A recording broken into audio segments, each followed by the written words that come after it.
Joni. Nah, semua ya hari ini.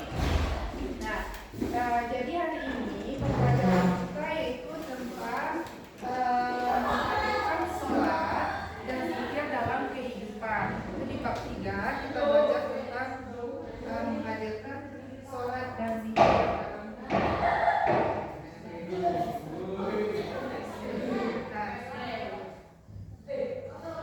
Sebelumnya, apa tujuan kita mempelajari bab ini? Apa tujuan kita mempelajari sholat dan zikir ini? Jadi ada tujuan dari pembelajaran ini yaitu agar kalian, jadi melalui pembelajaran inquiry ini kalian dapat mengumpulkan hakikat sholat dan zikir dalam mencegah perbuatan keji dan mungkar.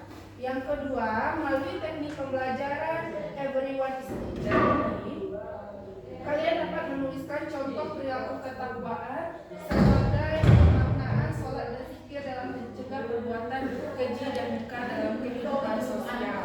Yang ketiga, melalui pembelajaran berbasis problem, kalian dapat membuat goal tentang sholat dan zikir mencegah perbuatan keji dan mungkar dalam media sosial atau media lainnya.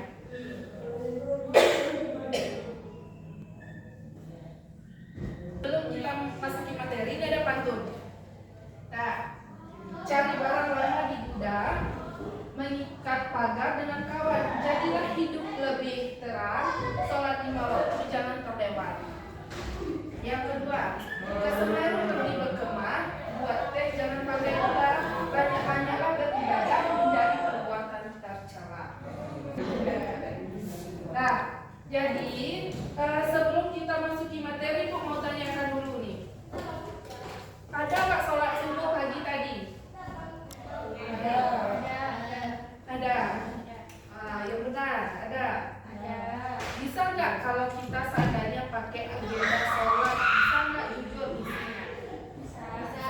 Karena sholat itu bisa mencegah kita dari perbuatan tercela atau perbuatan mencegah kita dari perbuatan keji dan mungkar. Nah, kita explaining dulu supaya jadi ini explaining petunjuk permainannya. Kita bermain dulu sebelum memasuki materi supaya lebih semangat lagi belajar. Nah, instruksi memberikan aba-aba dan mengucapkan semut atau gajah. Kalau ibu ucapkan semut, berarti jawabannya kecil. Gerakan tangannya, bisa kan? Kecil, tapi gerakan tangannya besar. Semut kecil. Kalau gajah jawabannya besar, gerakan tangannya kecil. Berarti gajah besar, semut kecil. Gajah besar, semut kecil. Berarti kebalikan ya, kebalikan. Jadi ini untuk melatih fokus kita untuk belajar apalagi jam-jam. Nah, 1, 2, 3. Semut. Ulang. Nah, semut kecil. Gajah besar. Semut kecil. Gajah besar. Semut kecil. Gajah besar. Semut gajah.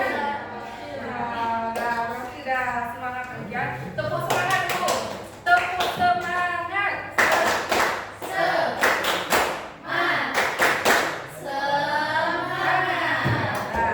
Semangat ya belajar hari ini ya. Nah, jadi pertanyaannya sini ada, kenapa sholat itu harus dilaksanakan? Yang kedua itu, kenapa kita harus sholat dan berzikir? Dan siapa yang wajib melaksanakan sholat 5 waktu? Bagaimana agar sholat dan zikir kita itu senantiasa istiqomah atau konsisten kita laksanakan? Jadi makna sholat. Makna sholat, jadi secara bahasa itu, sholat dapat diartikan dengan doa atau doa meminta kebaikan. Yang kedua secara istilah. Secara istilah itu, sholat itu dipahami sebagai semua perkataan dan perbuatan yang dimulai dengan takbir dan diakhiri dengan salam, dengan syarat pada ketentuan tertentu. Nah, selanjutnya ini ada dalil sholat. Ada bawa Al-Qur'annya? Ada bawa Al-Qur'an. Bacalah kitab Al-Qur'an yang telah diwahyukan kepadamu Muhammad dan laksanakanlah sholat. Sesungguhnya sholat itu mencegah kita dari perbuatan keji dan munkar. Dan ketahuilah mengingat Allah atau dengan sholat itu lebih besar keutamaannya dari ibadah yang lain. Jadi Allah mengetahui apa yang kamu kerjakan. Itu dalam Al-Qur'an surat Al-Ankabut ayat 25. Dasarnya ada hadis juga yang memperkuat dalil Al-Qur'an tadi, yaitu orang yang memelihara Rasulullah SAW bersabda, orang yang memelihara sholatnya akan mendapatkan cahaya, petunjuk dan keselamatan pada hari kiamat. Begitu pula orang yang tidak memeliharanya, dia tidak akan memperoleh hal tersebut. Dia akan bersama Qarun, Fir'aun, Haman dan Ubay bin Khalaf di hari kiamat nanti. Nah, semoga kita terhindar dari hal seperti itu. Itu hadis riwayat Ahmad dan Al-Tabrani dari Abdullah bin Umar. Nah, itu tentang sholat tadi, sedikit tentang sholat. Selanjutnya yaitu zikir. Zikir itu tahu? Zikir kapan? Zikir itu dilaksanakan sesudah sholat. Kapan? Kalau selain sesudah sholat, kapan lagi zikir bisa dilaksanakan? Habis ngaji. Bagus. Apa lagi? Kapan? Kapan zikir itu dilaksanakan? Habis ngaji, habis sholat. Ada yang lain? Nah, jadi zikir ini itu juga sudah dijelaskan di dalam Al-Quran ayat 41 Quran surat Al-Ahzab. Wahai orang-orang yang beriman, ingatlah kepada Allah dengan mengingat namanya sebanyak-banyaknya. Apa sih zikir itu? Makna dari zikir itu ialah ingat. Jadi ada secara istilah zikir adalah mengingat Allah Subhanahu wa taala sebagai upaya mendekatkan diri kepadanya. Nah, cara berzikir. Nah, tadi katanya zikir itu bisa dilaksanakan habis sholat, bisa dilaksanakan habis haji. Nah, cara berzikir itu ada 3. Yang pertama itu zikir dengan perbuatan. Yang kedua zikir dengan ucapan. Yang ketiga zikir dengan hati. Nah, bagaimana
Kenapa kita harus sholat?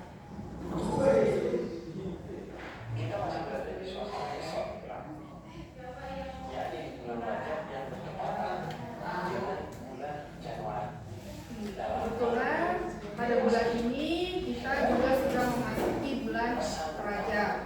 Nah, bulannya Isra Mi'raj.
Jadi sedikit video ini juga menjelaskan bahwa sholat itu, perintah sholat itu bukan hanya pada saat Nabi Muhammad SAW, tapi juga Nabi-Nabi sebelumnya juga diperintahkan untuk menyembah Allah Subhanahu Wa Taala, bukan lainnya, bukan yang lain, bukan berhala, bukan yang lain.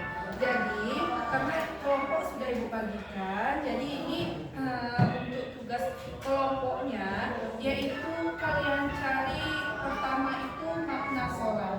Apa makna dari sholat itu?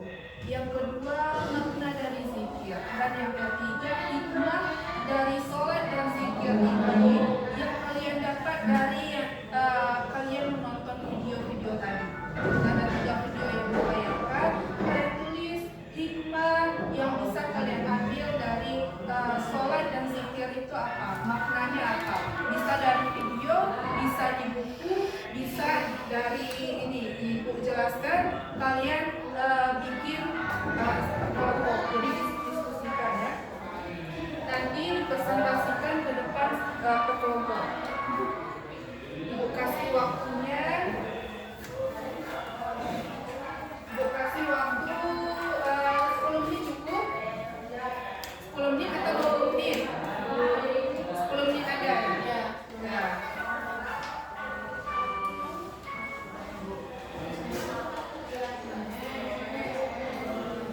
Tulis kalian makna zikir, makna sholat, dan juga hikmah dari sholat dan zikir.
Yang pertama, baju kelompok 2.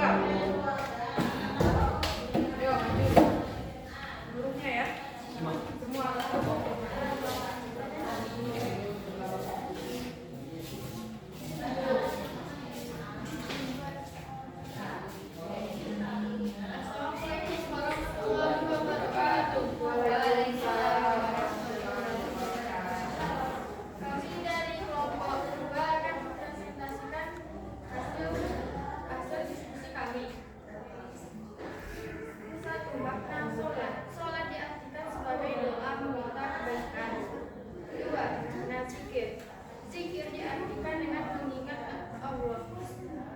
hikmah sholat dan zikir. Hikmahnya adalah mendapat ketentraman hati dan terjaga dari perilaku keji dan murka. Sekian hasil diskusi kami. Terima kasih. Nah, terima kasih untuk kelompok 2. Sangat bagus ya.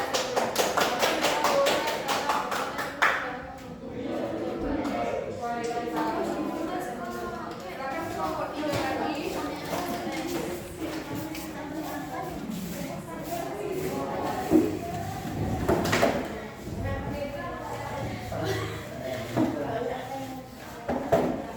Assalamualaikum warahmatullahi wabarakatuh. Waalaikumsalam warahmatullahi wabarakatuh. Kami kelompok 3 akan mempresentasikan hasil kelompok kami. Makna sholat diartikan sebagai doa atau doa meminta kebaikan. Makna zikir diartikan mengingat Allah. Hikmah sholat dan zikir, satu tertanamnya akidah, 2 memperoleh ketenangan, 3 menjauhkan diri dari kelalaian, 4 melatih hidup disiplin dan taat peraturan, 5 membiasakan perbuatan dan perkataan yang baik dan bermanfaat, 6 menumbuhkan akhlak mulia, amanah, jujur, 7 upaya menjauhkan diri dari perbuatan keji dan mungkar. Assalamualaikum warahmatullahi wabarakatuh. Nah, itulah presentasi dari kelompok 3 seperti itu. Terakhir dari kelompok 1.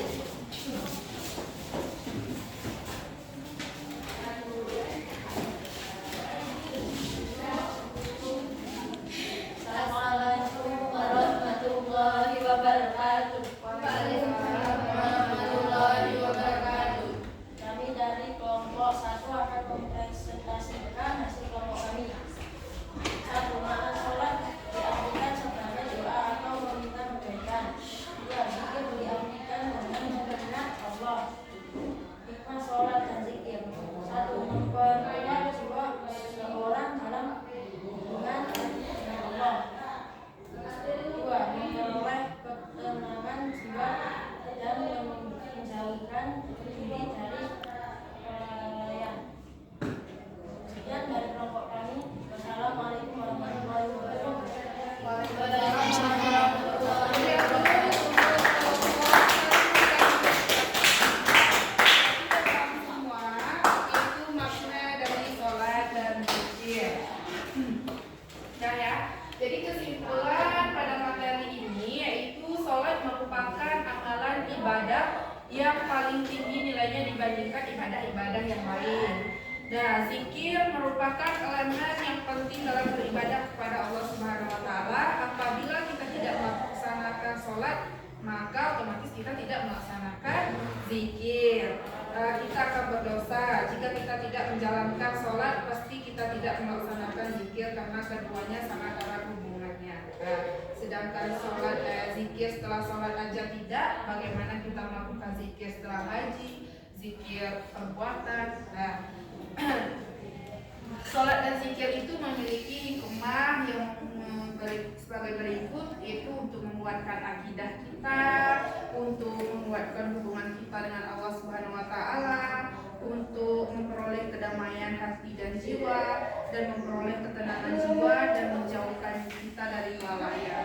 Jadi ibadah sholat ini juga bisa menjadi melatih kita kedisiplinan, disiplin waktu, juga membiasakan hal-hal yang bermanfaat dan menjadikan kita makhluk insan kamil atau mewujudkan akhlak mulia. Nah, itu kesimpulan kita pada materi hari ini.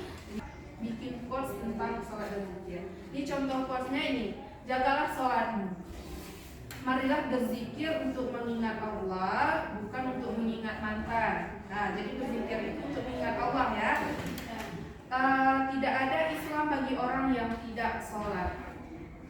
Berarti kalau tidak sholat bukan Islam. Nah, sholatlah sebelum disolatkan. Jadi sholat itu bukanlah part time, juga bukan sometime, apalagi no time. Jadi sholat itu seharusnya full time, yang dikerjakan on time dan kerjakanlah sholat itu every time karena datangnya kematian itu anytime.